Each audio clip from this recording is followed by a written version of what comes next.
Hello दोस्तों, कैसे हैं आप सब लोग। उम्मीद करता हूं काफी अच्छे होंगे।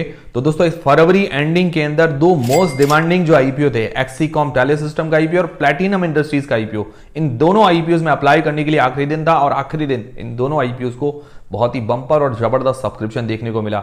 और इन दोनों आईपीओ के अंदर हमारे अलॉटमेंट के चांसेस कितने हैं, मतलब 100 में से कितने लोगों को इसका अलॉटमेंट मिलेगा, उसके अलावा इनका लेटेस्ट ग्रे मार्केट का प्रीमियम वगैरह सारी चीजें हम क्लियर करेंगे। सबसे पहले बात करते हैं एक्सीकॉम टेलीसिस्टम के आईपीओ की। तो इसको जो टोटल 3 दिन के अंदर सब्सक्रिप्शन मिला है 133 गुना, मतलब 133 टाइम्स, बहुत ही बंपर और जबरदस्त सब्सक्रिप्शन है। पैसा लगा है 33,500 करोड़ रुपए, मतलब जमकर पैसा बरसा है इस आईपीओ पर। और दोस्तों, कल मैंने गैस लगाया था कि भी टोटल 300 गुना के आसपास ये सब्सक्राइब हो सकता है। टोटल 300 टाइम्स मैंने ऐसा गैस लगाया था, पर ये सब्सक्राइब हुआ 133 गुना। आप लोगों ने कितना गैस लगाया था भाई, कितने गुना ये सब्सक्राइब होगा, मुझे कमेंट करके जरूर बताइएगा। मेरा तो गैस गलत हो गया, आपने क्या गैस लगाया था। उसके अलावा दोस्तों, ये जो सब्सक्रिप्शन कम इसीलिए मिला है क्योंकि इसके अंदर जो रिटेल पोर्शन था 10% ही था और क्यूआईबी पोर्शन था 75%। अगर क्यूआईबी पोर्शन कम होता तो क्यूआईबी की तरफ से तो इतना ही सब्सक्रिप्शन आता, सब्सक्रिप्शन कम होता, जो टाइम्स जितने टाइम्स होता वो थोड़ा सा बढ़ जाता, और रिटेल पोर्शन अगर 35% होता तो क्या है कि ये सब्सक्रिप्शन के फिगर थोड़े से ज्यादा नजर आते। बाकी ओवरऑल सब्सक्रिप्शन बहुत ही बढ़िया है, जमकर पैसा बढ़सा है। अब अलॉटमेंट के चांसेस कितने हैं, तो देखिए रिटेल पोर्शन जो सब्सक्राइब हुआ है करीब करीब 124 गुना के आसपास, 124 टाइम्स। तो इसके अंदर जो अलॉटमेंट के चांसेस है करीब करीब 1% के आसपास, मतलब हालांकि 1% से थोड़ा सा तो कम ही है, पर हम मान के चलते हैं कि 100 में से एक को इसका अलॉटमेंट मिलेगा। इतने कम चांसेस है, 100 में से एक को, मतलब लकी पर्सन ही होगा उसको अलॉटमेंट मिलेगा इस आईपीओ के अंदर रिटेल कैटेगरी के अंदर। अगर 35% होता रिटेल पोर्शन तो थोड़े से अलॉटमेंट के चांसेस ज्यादा हो जाए, मतलब 2% जैसे हो जाते, पर अभी 100 में से एक को है। फिर दोस्तों, बिग एचएनआई कैटेगरी के अंदर जो चांसेस है 3% के आसपास। बिग एचएनआई जो 10 लाख से ऊपर की एप्लीकेशन लगाते हैं, 100 में से 3 लोगों को इसका अलॉटमेंट मिलेगा बिग एचएनआई कैटेगरी के अंदर। इसके अंदर भी बहुत कम चांसेस है, पर बिग एचएनआई कैटेगरी के अंदर सबसे ज्यादा चांसेस है, मतलब बाकी सबसे कंपेयर करते हैं तो। फिर दोस्तों, स्मॉल एचएनआई कैटेगरी के अंदर जो चांसेस है 0.75%। 0.75% मतलब 150 में से 150 में से एक को इसका अलॉटमेंट मिलेगा, मतलब इसके अंदर सबसे कम चांसेस है स्मॉल एचएनआई कैटेगरी के अंदर। सबसे ज्यादा चांसेस है बिग एचएनआई, सेकंड नंबर पर है रिटेल, थर्ड नंबर पर है स्मॉल एचएनआई कैटेगरी के अंदर। आप लोगों ने कितने कितने लॉट और कौन कौन सी कैटेगरी में अप्लाई किया है मुझे कमेंट करके जरूर बताइएगा। पर्सनली मैंने 2 लॉट स्मॉल एचएनआई कैटेगरी के अंदर और 5 लॉट रिटेल कैटेगरी के अंदर, मतलब जो घर के अलग अलग फैमिली मेंबर्स हैं उनसे अप्लाई किया है। अब इससे ये फायदा होता है कि भाई अलग अलग फैमिली मेंबर से अप्लाई करते हैं तो किस दिन किसी का लक काम कर जाता है, किस दिन किसी का नहीं करता है। तो जिसका काम कर जाएगा मान लो उसका अलॉटमेंट हमें मिल सकता है। और ऐसा जरूरी नहीं है कि सबको मिल ही जाए, मतलब किसी ना किसी को मिल भी जाए, कभी कभार नहीं भी मिलता है। पर यह है कि ज्यादा एप्लीकेशन लगाने से घर के अलग अलग फैमिली मेंबर से थोड़े से चांसेस ज्यादा बढ़ जाते हैं। तो आप लोगों के घर के फैमिली मेंबर से आप लोगों के पास एक्स्ट्रा डीमेट अकाउंट नहीं है, बिल्कुल फ्री में डीमेट अकाउंट खुलवाना चाहते हैं, तो उसकी लिंक आपको डिस्क्रिप्शन के अंदर मिल जाएगी। फिर दोस्तों, इसका जो अलॉटमेंट स्टेटस है कल की तारीख में 1 मार्च को आने वाला है लिंक्डइन टाइम की वेबसाइट पर। लिंक्डइन टाइम की वेबसाइट पर 1 मार्च कल की तारीख में, और कल मैं आपको अपडेट वगैरह कर दूंगा। टेलीग्राम चैनल वगैरह पर भी आपको अपडेट मिल जाएगा, उसकी लिंक डिस्क्रिप्शन के अंदर, उसको ज्वाइन करके रख लीजिए। उसके अलावा इंस्टाग्राम वगैरह पर भी अगर आप हमें जानकारी देते हैं, सभी के नाम वीडियोस के अंदर फ्लैश कर दिए जाएंगे। इंस्टाग्राम की भी लिंक आपको डिस्क्रिप्शन के अंदर मिल जाएगी। पहले 5-6 लोग जो हमें जानकारी देते हैं उनके नाम वीडियोस के अंदर हमेशा की तरह फ्लैश कर दिए जाते हैं। फिर दोस्तों, बात करें इसके ग्रे मार्केट के प्रीमियम की, तो उसकी जो जीएमपी है थोड़ी सी डाउन हुई है। पहले 180 तक हाईएस्ट जाके आई है, फिर 170 160 हुई, आज की तारीख में 150, मतलब 150 रुपए के आसपास की जीएमपी चल रही है। 100 शेयर्स का लॉट है, 15,000 रुपए जैसा हमें एक लॉट पर आज की तारीख में फायदा देखने को मिल रहा है। परसेंटेज वाइज 106% जैसा ग्रे मार्केट का प्रीमियम है। डिमांड अभी भी अच्छी है, उम्मीद है कि इसी के आसपास लिस्ट होना चाहिए। फिर दोस्तों, प्लैटिनम इंडस्ट्रीज का आईपीओ, ये सेकंड मोस्ट डिमांडिंग आईपीओ था, मतलब अभी फरवरी एंडिंग के अंदर। तो ये टोटल जो सब्सक्राइब हुआ है 99 गुना, मतलब 99 टाइम्स ये टोटल सब्सक्राइब हुआ है। और इस पर जो पैसे लगे हैं 16,000 करोड़ रुपए के आसपास, मतलब एक्सीकॉम टेलीसिस्टम से कंपेयर करें तो पैसा जो लगा है आधा लगा है इस आईपीओ पर सब्सक्रिप्शन इसको भी अच्छा मिला है, डिमांड इसकी भी अच्छी थी, मतलब ये सेकंड मोस्ट डिमांडिंग आईपीओ था। और इस आईपीओ के अंदर जो मैंने गैस किया था 150 से 200 गुना के आसपास, ये भी मेरा गैस फेल हो गया। और आप लोगों ने कितना गैस किया था मुझे कमेंट करके जरूर बताइएगा। मैंने 150 से 200 गुना किया था और हुआ कितना 99, मतलब 100 गुना के आसपास सब्सक्राइब हुआ। आप में से कौन कौन से लोग सही है, किसने सही गैस लगाया था, वो मुझे कमेंट करके जरूर बताइएगा। फिर दोस्तों इस आईपीओ के अंदर हमारे अलॉटमेंट के चांसेस कितने हैं, तो रिटेल पोर्शन जो सब्सक्राइब हुआ है करीब करीब 50 गुना के आसपास, 50 टाइम्स। तो रिटेल कैटेगरी के अंदर जो चांसेस है 2% के आसपास, करीब करीब 2% बता रहा हूं मैं, मतलब लगभग 2%, 100 में से 2 लोगों को इसका अलॉटमेंट मिल सकता है रिटेल कैटेगरी के अंदर। मतलब एक्सीकॉम से थोड़ा सा ज्यादा है रिटेल कैटेगरी के अंदर चांसेस, क्योंकि इसके अंदर 35% था। फिर दोस्तों बिग एचएनआई कैटेगरी जो है वो 138 टाइम्स सब्सक्राइब हुई है, तो इसके अंदर जो अलॉटमेंट के चांसेस है 3-3.5% के आसपास, मतलब 100 में से 3-3.5 लोगों को इसका अलॉटमेंट मिलेगा।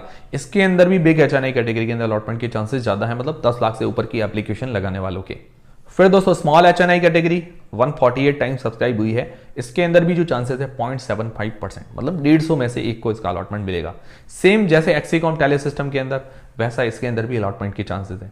उसके अंदर क्या था कि रिटेल पोर्शन 10% का था, तो उसके अंदर चांसेस कम थे, 1% ही चांसेस थे। इसके अंदर रिटेल पोर्शन 35% का है, तो 2% चांसेस है, तो ये फायदा है। बाकी ओवरऑल दोनों के अंदर ही अलॉटमेंट मिलने की जो चांसेस है वो बहुत कम है। आप लोगों ने कितने कितने लॉट अप्लाई किए? मैंने 1 लॉट स्मॉल एचएनआई कैटेगरी के अंदर और 6 लॉट रिटेल कैटेगरी के अंदर।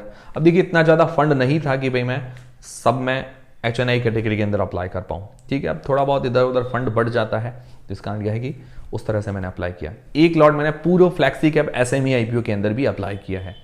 इस कारण क्या है कि फंड पूरा मैनेज नहीं हो पाया सही तरह से। और इसका अलॉटमेंट स्टेटस हमें 1 मार्च कल की तारीख में बिग शेयर की वेबसाइट पर हमें मालूम चल जाएगा, और टेलीग्राम चैनल पर वगैरह भी आपको अपडेट कर दूंगा। उसके अलावा आपको पहले जानकारी मिल जाए तो आप हमें इंस्टाग्राम पर मैसेजेस करके बता सकते हैं। जो लोग भी पहले बताएंगे उनके नाम वीडियोस के अंदर फ्लैश कर दिए जाएंगे। टेलीग्राम, इंस्टाग्राम, व्हाट्सएप चैनल सबकी लिंक डिस्क्रिप्शन के अंदर है। जीएमपी चल रही है 90 रुपए पर शेयर, 87 मतलब 87 शेयर का लॉट है। 60,830 रुपए हमें 1 लॉट पर आज की तारीख में फायदा देखने को मिल रहा है। परसेंटेज वाइज 50% से ऊपर, मतलब लगभग 53% जैसा ग्रे मार्केट का प्रीमियम है। डिमांड बहुत ही अच्छी चल रही है इस आईपीओ की। फिर दोस्तों जीपीटी हेल्थ केयर का आईपीओ की लिस्टिंग जैसा उम्मीद थी वैसी ही देखने को मिली, 10 से 12% जैसा प्रॉफिट देखने को मिल गया। काफी अच्छी बात है। आप लोगों ने क्या किया, इसको होल्ड करके बैठे हैं, सेल किया, मुझे कमेंट करके जरूर बताइएगा। बाकी ओवरऑल देखें तो जो भी हॉस्पिटल सेक्टर्स के शेयर्स हैं, मतलब ज़्यादा निराश नहीं करते हैं। लॉन्ग टर्म में अच्छा परफॉर्मेंस किया है लगभग सारे हॉस्पिटल सेक्टर्स के शेयर्स ने, मतलब इसके अंदर भी कोई ज़्यादा कमी नहीं है। फाइनेंशियली फंडामेंटली ठीक नजर आ रही है। छोटी है अभी कंपनी, इस कारण ये छोटा स्मॉल कैप होने का रिस्क है। बाकी उसके अलावा ज़्यादा दिक्कत वाली बात मुझे नहीं नजर आ रही है। बाकी पर्सनली मेरी तरफ से होल्ड करने और सेल करने का कोई भी डिसीजन नहीं है। फिर दोस्तों मुक्का प्रोटीन्स का आईपीओ, इसकी भी ग्रे मार्केट के अंदर बहुत ही बंपर डिमांड चल रही है। 2.67 गुना, मतलब 2.67 टाइम्स ये टोटल सब्सक्राइब हुआ है। टोटल पैसे लगे हैं 400 करोड़ रुपए से ऊपर इस आईपीओ पर पहले ही दिन। तो बढ़िया सब्सक्रिप्शन है पहले ही दिन, मतलब सारे पोर्शन फुल्ली सब्सक्राइब हो चुके हैं। क्यूआईबीज की बात करें, एचएनआई की बात करें या रिटेल पोर्शन की बात करें, सारे पोर्शन फुल्ली सब्सक्राइब हो चुके हैं। आप लोगों में से किन किन लोगों ने इस आईपीओ में अप्लाई किया है, कितने कितने लॉट किए हैं, मुझे कमेंट करके जरूर बताइएगा। और इसकी जो जीएमपी ग्रे मार्केट का प्रीमियम बढ़ गया है 20 रुपए पर शेयर, 535 शेयर्स का लॉट है, 10,700 रुपए हमें 1 लॉट पर आज की तारीख में फायदा देखने को मिल रहा है। परसेंटेज वाइज करीब करीब 70% से ऊपर का ग्रे मार्केट का प्रीमियम है।